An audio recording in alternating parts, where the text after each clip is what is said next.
I am her slave already, and my delay is nothing more than foolish denial. My soul? She can have it. Come, Glasya, take from me what you wish, and I shall be yours forever and always. Through the annals of the 9 hells and the material plane, one common concept has throughout history defined the actions of many a being. And that, dear reader, is legacy. Glasya's fury when her father, Asmodeus himself, dubbed her the Queen of the Erinyes was a thing of a theatrical legend. The 9 hells shook with the shrill, divine rage of a devil daughter, denied her dreams of unmitigated freedom.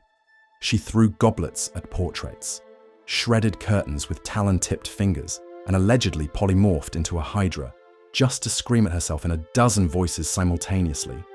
Although that tale, I'm not too sure really happened.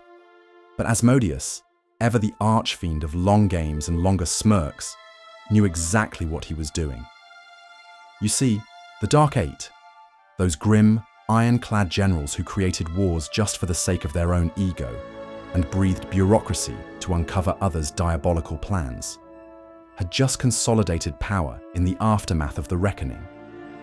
Whether they were born from the fires of that civil war or simply rose on its smoke is a matter of infernal debate. Regardless, the Erinyes now fell under their dominion, and so too did Glasya, by extension. At first, it was a gilded cage, but Glasya, oh darling, Glasya, is the sort of bird who lays golden eggs and sells them back to the farmer before flying off with his house steed and 2 of his sons. She began slipping through infernal cracks, cloaked in glamours and wrapped in mortal skins, dancing through the material plane, like a debutante at a masquerade ball of mayhem.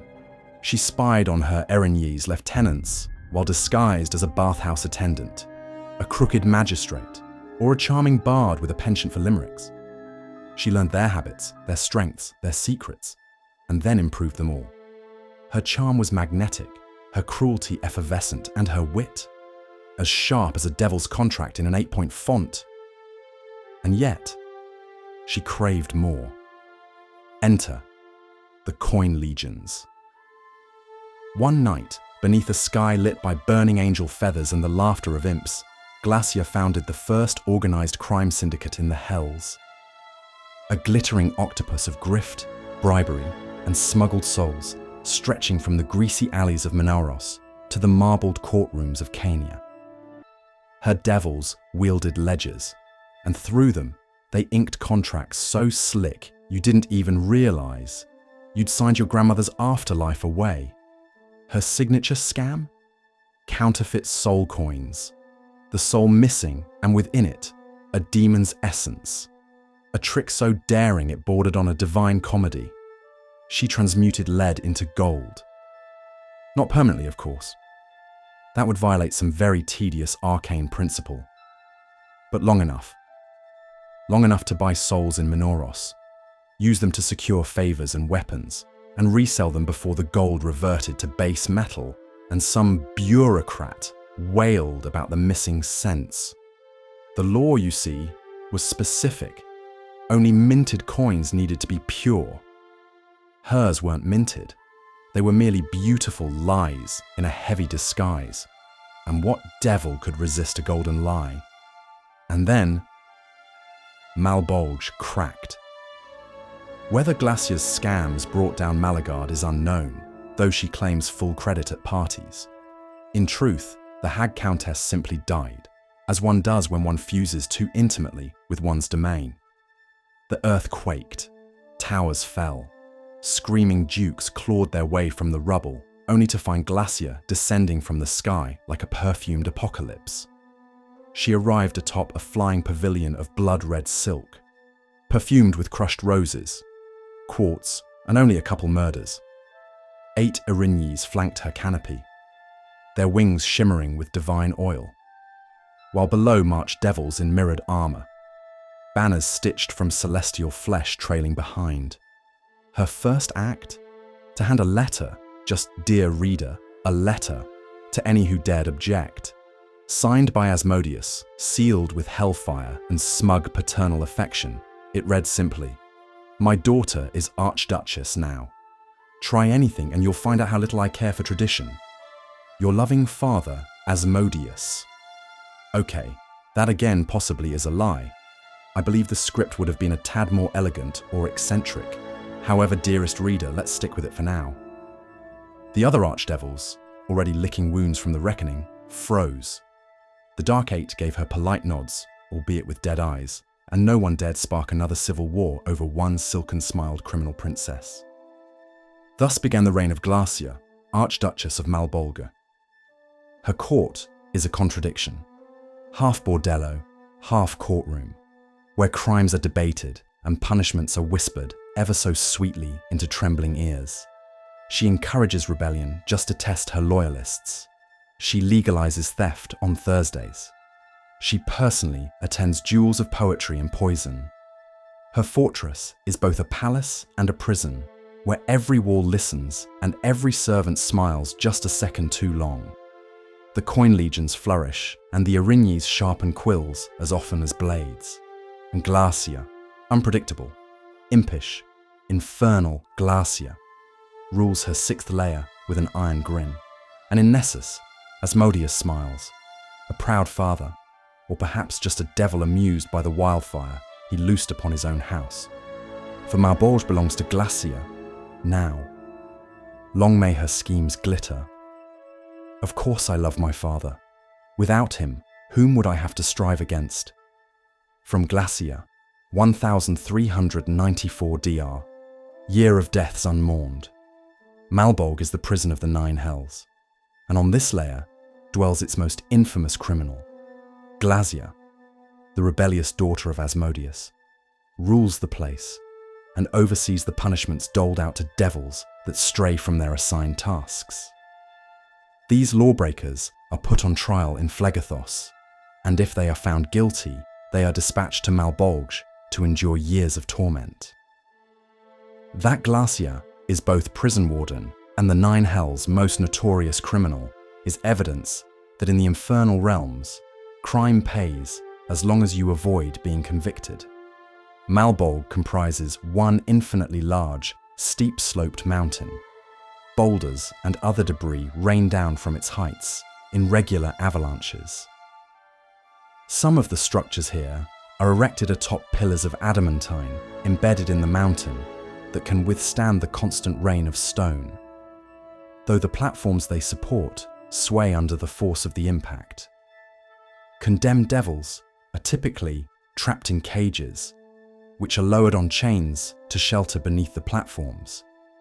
For such a vantage, the prisoners are continually battered by Malbolge's avalanches, causing injuries that are agonizing but never fatal. Some locations on the mountain are shielded from the rockfall by structures that have projections pointing up slope, so that avalanches wash around the reinforced areas beneath. Roofed trenches and tunnels make travel between locations possible, if perilous. Of all the Lords of the Nine, Glasya is the most unpredictable. She bends the rules of tradition and bends the law without breaking it. She delights in shocking others by springing gambits that catch them unaware. Mortals who go up against overwhelming odds with an audacious plan attract her attention and could win her respect and patronage. The reason behind Glasya's rise to lordship is the subject of much whispered debate in the Nine Hells. It is generally known that Asmodeus presented Glasya to the Lords of the Nine as his daughter, and she toured the Nine Hells on his behalf. While doing so, she put her own plans into motion, much to the surprise of the other archdevils. Even before Glasya assumed the rulership of Malbolge, she established the Hell's first organized crime syndicate, using her followers to purchase souls on her behalf, while paying for them with what amounted to worthless coin. What remains in question is what Glasya should do or strike out on her own. Or was Glasya rebellious and clever, or simply executing plans crafted by her father? Was Glasya's rise to power an unforeseen benefit of her machinations, or is it a great embarrassment to Asmodeus? Likely only the two of them know the truth. Taking a cue from the Horde, Shield, and roguish legions into which the devils of armies are grouped, Glasya established a new category of legion to realize her ambition, the proof and power of her schemes. The members of Glasya's coin legions operate in the mortal world as influential financiers, criminals, and nobles who have created or captured enough wealth to gain her attention. Glasya rewards these operatives with power and aid, expecting loyalty in return. Glasya's scheme involved using counterfeit currency to buy souls in Minaros, then selling them soon after to turn an incredible profit. When the truth of her dealings became apparent, she defended her actions based on the legal definition of a coin as minted in Minaros. According to law, the gold composition of a coin was strictly defined at the time of the coin's creation, but no law governed a coin's state after it left the mint. As long as it was made in the mint, it was legal currency. Glasya got around the law by transmuting lead to gold, then having coins minted from the substance. After she claimed her currency and her coin legions spent it on her purchases, the magic expired and the gold became lead once more. Asmodeus, although he couldn't punish Glasya for breaking the law, decided to discipline her by doing something only he could do, making her an Archdevil. He reasoned that, now that she was effectively tied to a single layer of the Hells and saddled with responsibilities in her capacity as prison warden, her ambitions would be kept in check. To make Glasya's workload even more onerous, and to serve as an ironic form of punishment, Asmodeus decreed that Glasya could entice souls into the 9 Hells only through delving into matters of contracts, bargains, and legalities. She and her agents offer mortal petitioners advice on how to manipulate or circumvent the law, or to identify escape clauses, all to ensure that whatever they desire can be obtained without violating a legal precedent. Her petitioners want power, money, and love, but they want to come by it within the bounds of the law. An ambitious prince who is entitled by law to inherit his parents' wealth, but doesn't want to murder them, might ask for help, and Glasya's agents provide it by arranging for them to die in an accident. A notable portion of Glasya's petitioners are souls who have pledged themselves to another Lord of the 9 and want out of the bargain. Her minions scour every contract struck with another devil and approach mortals whose contracts contain loopholes. In return for giving her agents leave to intercede, such individuals learn how to break the contract and negate whatever price the contract says they must pay. The court was dim tonight. Shadows curled across the black marble, and the succubi in Mizora's circle lounged in lazy anticipation, wine goblets in hand, wings trailing over their silken robes, their eyes flickering with idealized hunger. Mizora sat legs crossed, her goblet untouched, with the brim of glass still topped with Baldur's grape, a tart wine from the gate. Her golden tail flicked like a metronome of restrained mischief. "I suppose it's time we spoke of her," she began, casually enough, as if she weren't dropping a name like a dagger. "The newest Lord of the 9, Asmodeus's Jewel of Bator." She raised her glass, in a wicked amusement. "Glasya." A few chuckles rippled through the court. One of the succubi, Arlaith, arched a brow. "She's finally got her own lair, hasn't she?" "Oh yes," Mizora said, swirling her drink. "The 6th, Malbolge, wrested from the putrid hands of the hag countess, or what was left of her after dear Glasya was done carving new devils from her flesh." A few of the younger succubi gasped, delighted. Mizora leaned forward, voice silken. "Listen here, beauties. She rules it now with an iron fist draped in silk gloves, adorned in finery worth more than most cities, or lairs now for that matter. Horns, wings, copper skin that gleams like freshly spilled coin. Don't let the beauty fool you. She's a killer, same as the rest of us, only prettier. Selksira tilted her head. So Father Dearest finally gave her the keys to something real. Indeed, Mizora said with a grin. But let's not pretend he did it out of trust. For I heard Asmodeus placed that night hag on the throne for a reason. Malagard was a decaying placeholder, a sack of secrets and rot. The Countess's purpose wasn't to rule. She let the words hang. She was there to keep the seat warm. The image of a decaying throne formed in the air above them, then shifted, replaced by Glasya, sitting atop it in a gown of lace and glistening knives. A tiara of ruby fangs perched above her amused smirk. Now the throne and room changed to a lavishly decorated area with Baroque ornamentation. Father and daughter struck a deal, Mizora continued, voice lowering. Centuries of rebellion tamed, or appeased. She's pledged her loyalty at last. And for it, she was given power, real power. Enough to rival the others.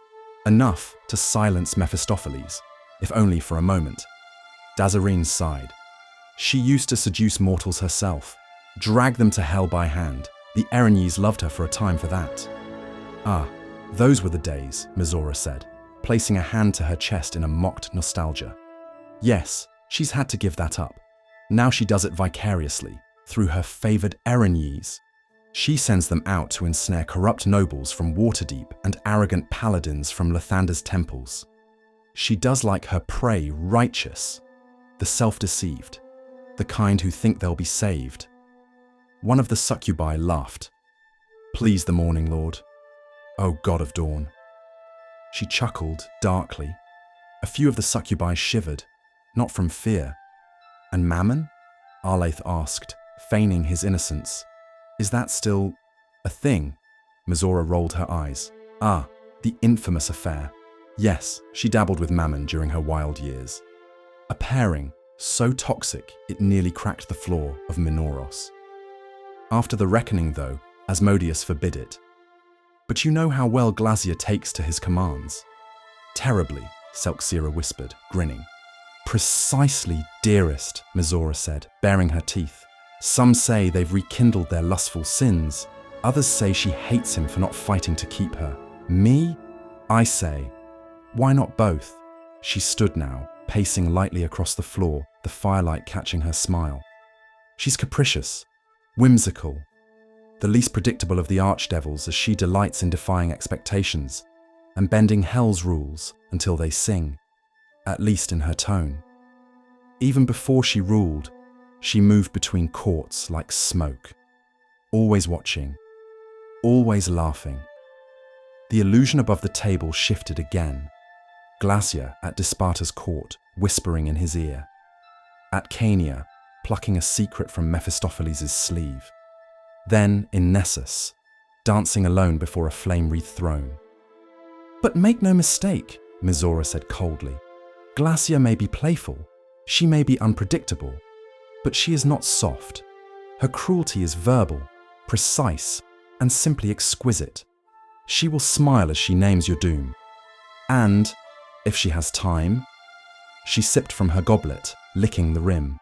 She'll describe exactly what comes next. 5 lamps glow low with rose-colored light. Perfumed smoke coils lazily through the air. And from somewhere below, a harp now thrums over laughter and murmured invitations.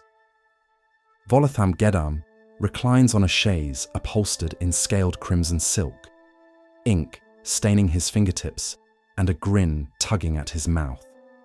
Opposite him, Elminster Aumar sits beside a window overlooking the river Chionthar, a cup of tea in one hand, his expression one of practiced regret.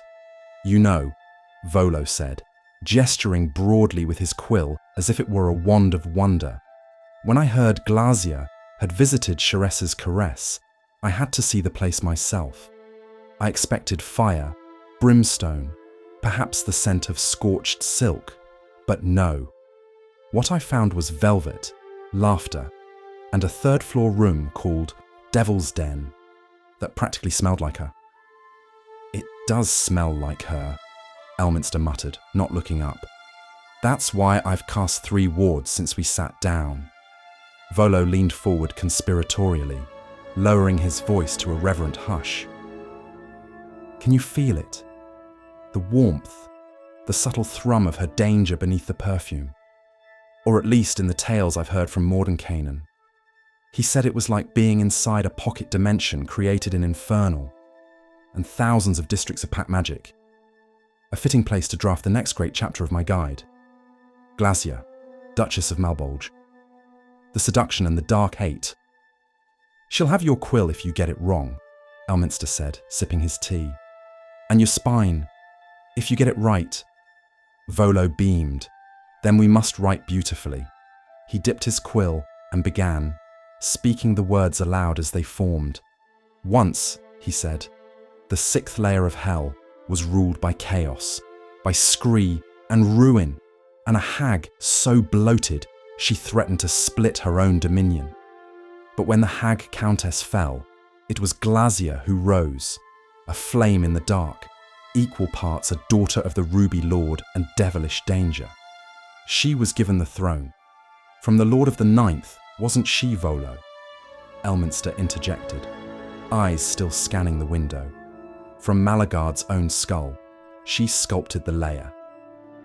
"And if you irritate her," Elminster said, "those same eyes will blast you with fire until you're less than a stain." "Details. Details," Volo waved dismissively. "Let's talk strategy. She invites you in. A touch, a lie, a promise that thrills your spine in ecstasy. Then she takes your hand and lures, then enthralls. And when you lean in close, when your heart dares to flutter, she gives you the kiss of decay, a disease that eats the flesh right off your bones." "And should you pull away?" Elminster murmured. Volo's eyes sparkled. Flyby lashes, teleporting scorn, and scourges that sing like silver serpents. And if her prey travels in packs, she charms one, sacrifices him with flair, then summons her true company. Batezu, sleek and terrible, arriving with invitations to Hell's final party. "She does know how to work a room," Elminster admitted, glancing at the tapestried walls. "But she's more than spectacle. Glasya has always been a politician. The moment she took Malbolge, every other Archdevil flinched.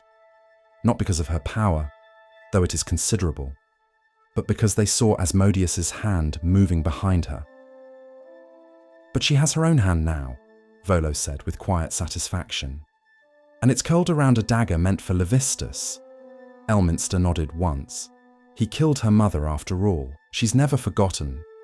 Now she sets her Palirians loose to watch him, collecting evidence, building a case for his downfall."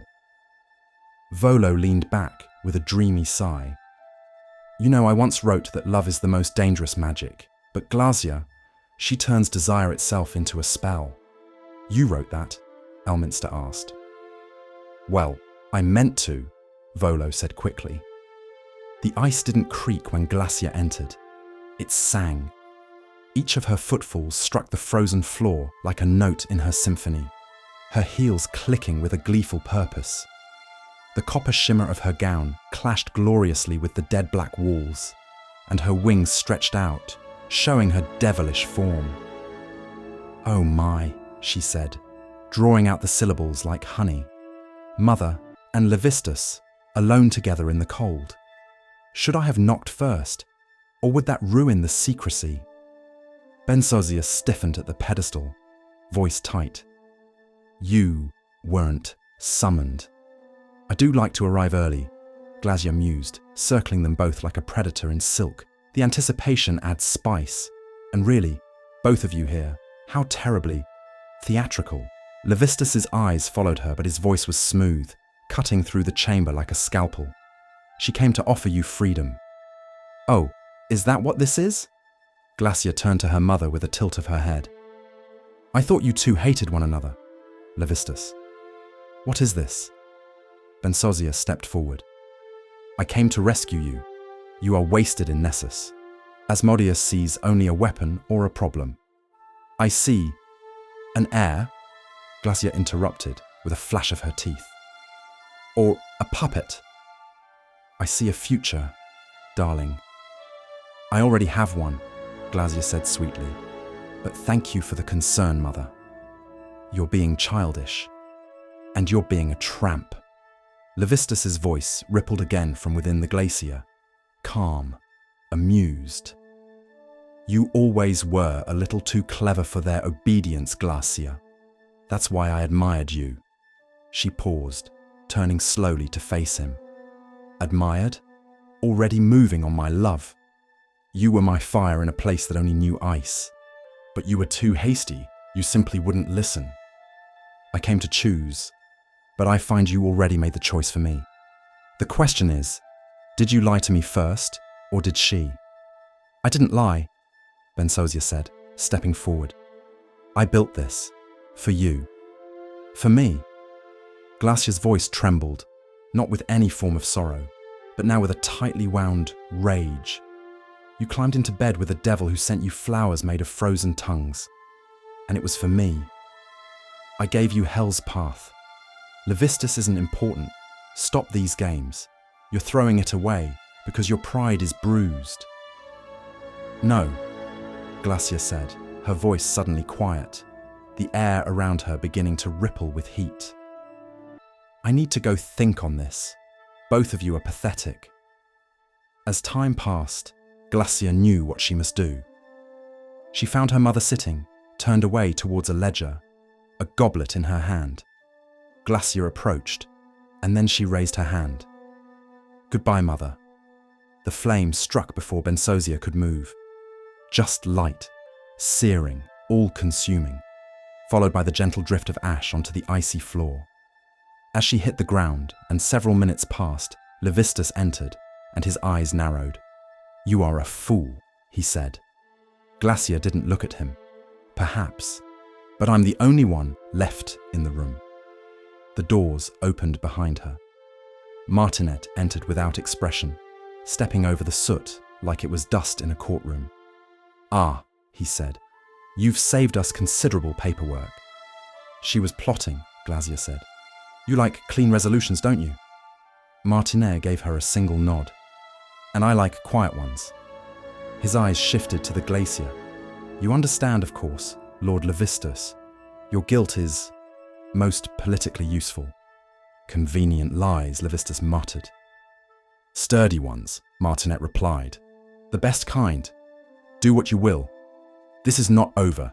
Glasya turned toward him, wings unfurling in one lazy motion. No, darling, it never is. Martinet extended a gloved hand toward her. Your father is waiting. She took it, stepping over the charred remnants of her mother, without a glance. Tell him I wore red. And with that, the doors closed again, and Levistus was left in silence, ice thickening, plan shifting, and fury buried under centuries of frost. Glasya teaches us that the world, any world, belongs to those willing to rewrite its rules while laughing all the way to the infernal bank.